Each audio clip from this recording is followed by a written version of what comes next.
Good morning again. We had a coffee chat a couple days ago, and I'm just going to go through here and relay some of the things that I picked up on. There were quite a few notes that I made because, well, our topic was about great and influential people who have affected us and why. And as you can imagine, if we have a number of people in the room, everybody's got somebody different, and then several people. So it took us actually the whole meeting to go around the room sharing this. So there were a lot of ideas shared, a lot of different characters shared, and also books and so on. I'm just going to go through them here. It was interesting actually that this was a summer evening. We were in a different location, rather obscure room off the side of a church, church is kind of like a maze to find a place. But yet still we had a full room with 20 people, so that was great. Like I said, we went around the room, and I'll just read off. I won't read the names, I'll just read you different topics that came up. First guy said Eckhart Tolle, The Power of Now. He also shared a magazine there called Mind, Body, Spirit. That was very influential on his life as well. Somebody mentioned Oprah Winfrey, I guess. Another guy mentioned that his mom and dad were very influential for, among other reasons. His dad was a skeptic. His mom was very religious. So you got to see both sides of that spectrum. Also, he said that George Carlin was influential, the comedian George Carlin, because he was able to help him with critical thinking, which he found was very important. And also the spiritual teacher Neville Goddard. Somebody mentioned Abraham Hicks, who's the one who channels, or his channel, I guess, because that helps to untangle her mind. Napoleon Hill was mentioned by the same person for the subliminal messaging, I guess, that we get to untangle that subliminal messaging that we get. And it takes away the complications in life. It is a way of taking away the complications for her. Another guy mentioned his dad, gave him a lot of confidence. He also mentioned Think and Grow Rich by Napoleon Hill. He mentioned Joe Vitale, who's another teacher. He taught in a book or a program called The Abundance Paradigm. He also mentioned The Secret by Rhonda Byrne, because even though he mentioned that there was some perhaps deficiencies in that book, it brought this kind of awareness back to a lot of people.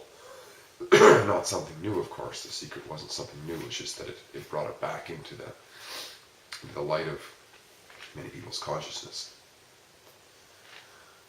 Another lady mentioned that who was influential for her was anybody who shows unconditional love.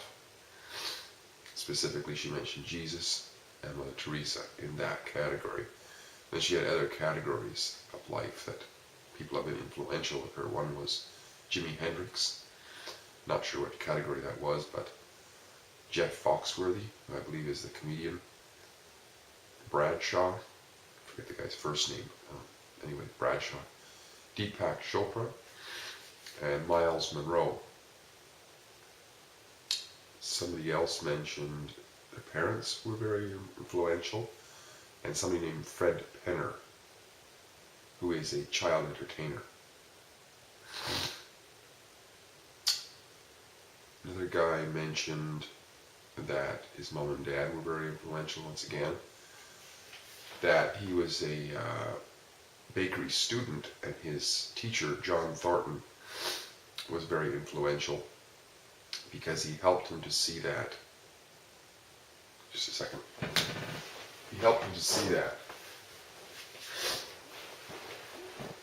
altruism, or letting the other guy take the prize, was very important, and also it helped him to feel a lot better about himself. Another guy mentioned that his parents, once again, a lot of people mention their parents, of course, which makes sense.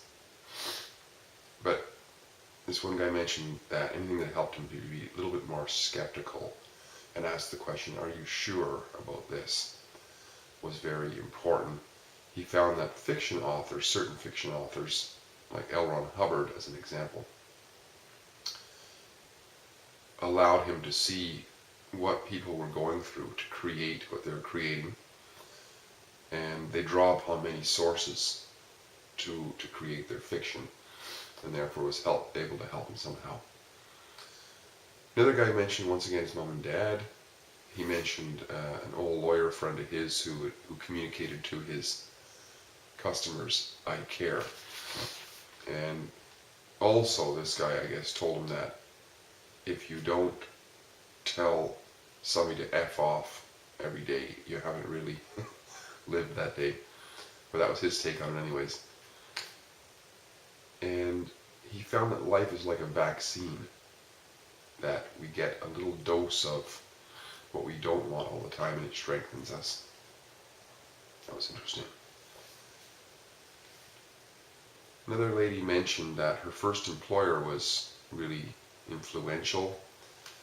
She mentioned Zig Ziglar. She mentioned Martin P.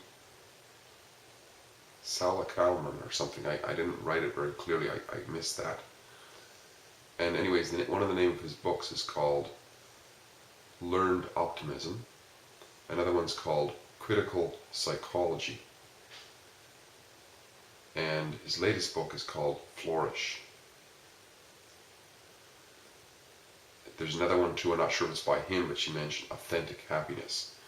And what she learned from him was that the happiness can come from altruism. Another lady mentioned that her grandmother taught her a lot because she spoke about her home births that she had. And this helped this lady who was speaking through her grandma to think outside the box. She always, since then, from a very young age, has thought outside the box. She mentions that the author Carolyn Mace, for the reason that this lady, Carolyn Mace as an author, talked about perceptions, and she used the example of how there was one time she drove through a riot. Carolyn Mace did, by the way. And for some reason she was in a state of mind, she thought it was a parade. So she wasn't nervous or anything like that. And even though everybody else's car got beat up, hers didn't get beat up at all. So the power of perception. And also, it's important to learn forgiveness. Another author she talked about was Popov. That's the surname, I guess. I don't know the first name. And this author talks about seeing the light of God in everyone. The book is called The Virtuous Guide. She also mentions Wayne Dyer and Oprah. Gentleman there mentioned that everybody is influential on us in some ways. And even those who are negative, because it can force the contradictions and we can learn from them. Can force us to have a critical look at things. In other words, he mentioned Plato and Socrates, Jesus, Yahweh, anything to do with psychology, philosophy, and he also mentioned Dr. Phil, and he gets razzed for that sometimes, he said, but he learns from Dr. Phil. Another gentleman mentioned that a lot of musicians have influenced him. The Lincolns, Prakash John, and the bassist Victor Wooten. Victor Wooten, he said, wrote a song called I Saw God Today, and he plays it on the bass guitar largely, I think. Victor Wooten relates music to life. He teaches life lessons through music. He also mentioned Bruce Cockburn, Leonard Cohen, and then some actual teachers as opposed to musicians, Dr. Ken and Deborah Gordon. Dr. Ken Gordon and Dr. Deborah Gordon, I guess, husband and wife team. Ralph Waldo Emerson, Bob Proctor, Michael Beckwith, and Catherine Alice. Somebody mentioned one of her aunties was very influential, Ramdas and Louise Hay. And the guy mentioned that his mom and dad were very influential. His uncle was influential. Somebody called the Amazing Atheist. And Stefan Molyneux was an online philosopher, I believe. Somebody else mentioned Bruce Lipton. Somebody else mentioned his wife was very influential because she helped him to mix heart with logic. Stephen Hawking, and his sister. Somebody else mentioned that her family, her children, Sylvia Browne and Jerry Seinfeld, and Jerry Seinfeld's show, because it helped her to see a little bit of herself in Elaine. You know, everybody kind of knows that George, etc. So that was it for all of the, except myself, which I'll cover a little bit on what I had to share in a second here.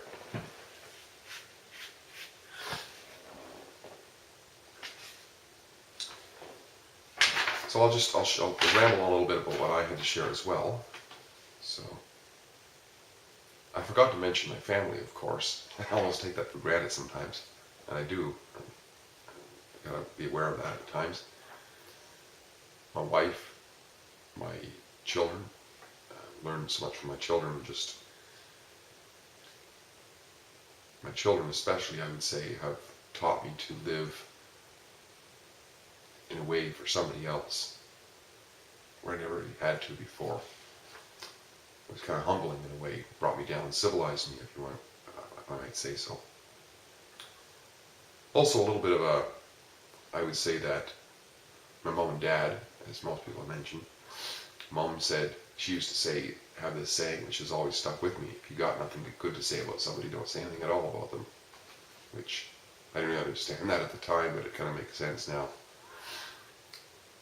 My dad, too, he was a very religious, let's say, fundamentalist, and didn't really understand that at the time, and still don't agree with a lot of what he agreed with, for that matter. But what really strikes me as memorable and influential is the ability of a man to stick with an idea consistently and allow that consistency to actually become even more focused throughout his life, which is absolutely amazing.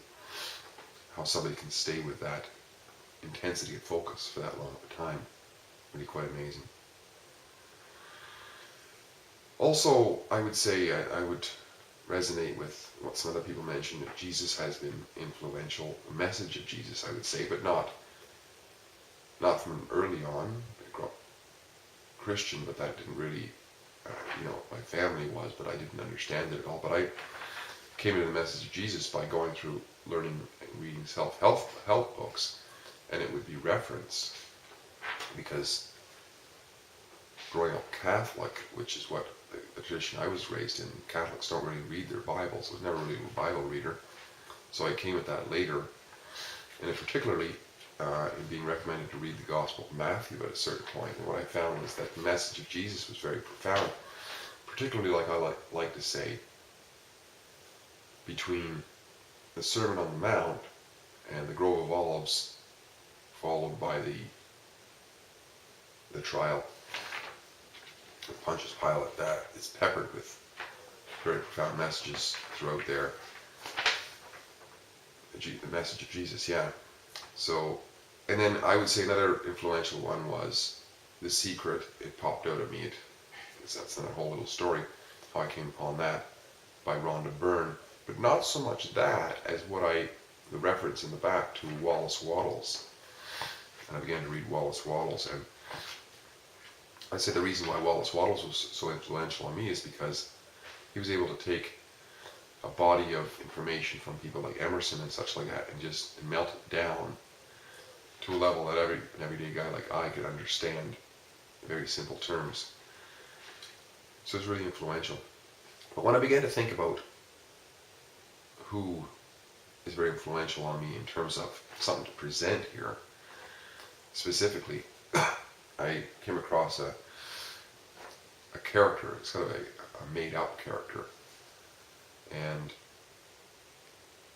which represents kind of an ideal archetype for me, because as somebody mentioned in our little roundtable discussion, there's no real perfect individual we can point to, because we're all human and therefore, filled with so-called flaws. So while we can see some attribute we could like and we learn from it and so on, we could also, if we knew those people, we could see, okay, those are aspects I don't really want either. It's a bit of both, right? So therefore mythological or a made-up character can be exempt of those character defects in a way which is rather unreal, and therefore they are make-believe in a way, right? So this character is called Zorba the Buddha, and was, I think, put forward by this guy called Osho, known as Osho now, when he had this, I forget what they call it. It was almost like a small town. It was in Oregon. It was called Rajneeshpuram, and my understanding is that the restaurant they had there actually was called Zorba the Buddha. Now what this is, Zorba the Buddha, is kind of a melding of two characters. Zorba, who my understanding was Zorba the Greek, and Buddha. Zorba was the ultimate playboy, in a way. Well, in other words, he was the kind of guy who was almost like a tomcat. Have you ever observed a tomcat? Not just for its playboy natures, but its way of living. In other words, it lives completely in the moment, but only for itself completely, only for its pleasure, and it enjoys thoroughly, so completely, what it does. It will kill an animal and play with it while it's killing it, for the joy of it, and without this sense of consequences for the character that it's killing. It's just purely in the moment, and then it will flop over and want you to scratch his belly. It's completely, it's like Garfield. That's seen as completely selfish, basically. And Buddha, of course, doesn't really need any explanation, because Buddha, from Osho's perspective, as I understand it anyways, is somebody who's basically found the unfindable, if you will, gone to the other side spiritually. So Osho's take on this is that, bottom line, Zorba represents the earthly or corporal aliveness, and Buddha represents the spiritual aliveness, if you will, together, right? And then they add them together.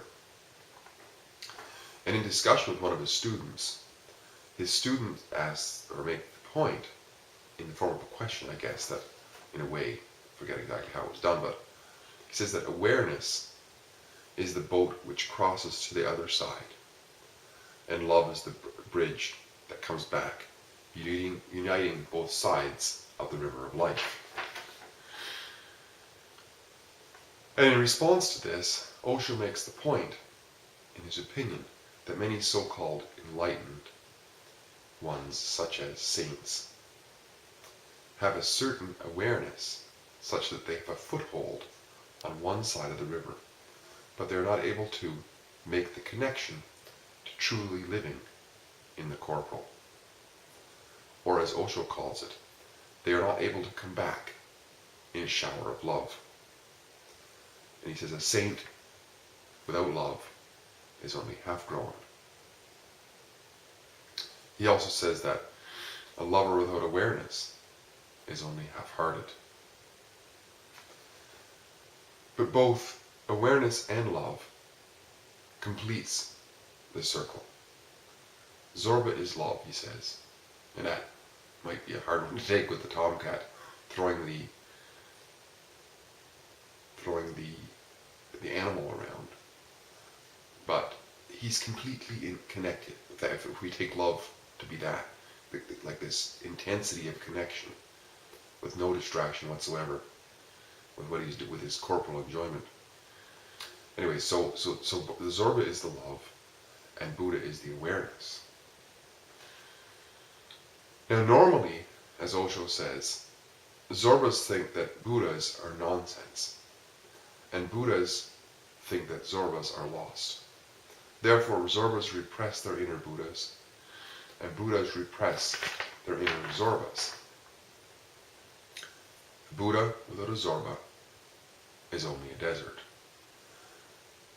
And to quote Osho, the meeting of both will create the whole man, and the whole man is the only holy man.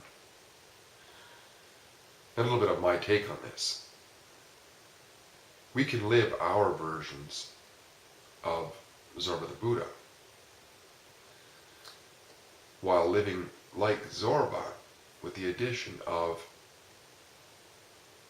the Buddha's meditative-like awareness, if you will. And with this, we'll have a much fuller enjoyment of our everyday activities in the everyday world, which we can see supports the Zorba side of the river, while at the same time, the activity of enjoying that Zorba corporal experience helps us to practice being aware, if we want to, because we're not just tomcats, we have the ability to be aware, right? Which supports the Buddha side of the river. With the support of both sides, we can have sustained, contained, and focused flow in life. Well, now how can this work? Just a few comments on possibly how this can work. Well, by being aware of the corporal, which to me includes, body, mind, and world kind of thing, as I know it, I can become acutely sensitive of the discomforts in life. And we talked about the discomforts and the comforts, right? Which are always experienced by us, not every moment, but we inevitably experience discomforts. And these discomforts can act as signposts, pointing towards the Zorba-like nature of desire which exists within all of us. All sentient creatures have this want to move towards what's more comfortable and desirable, right?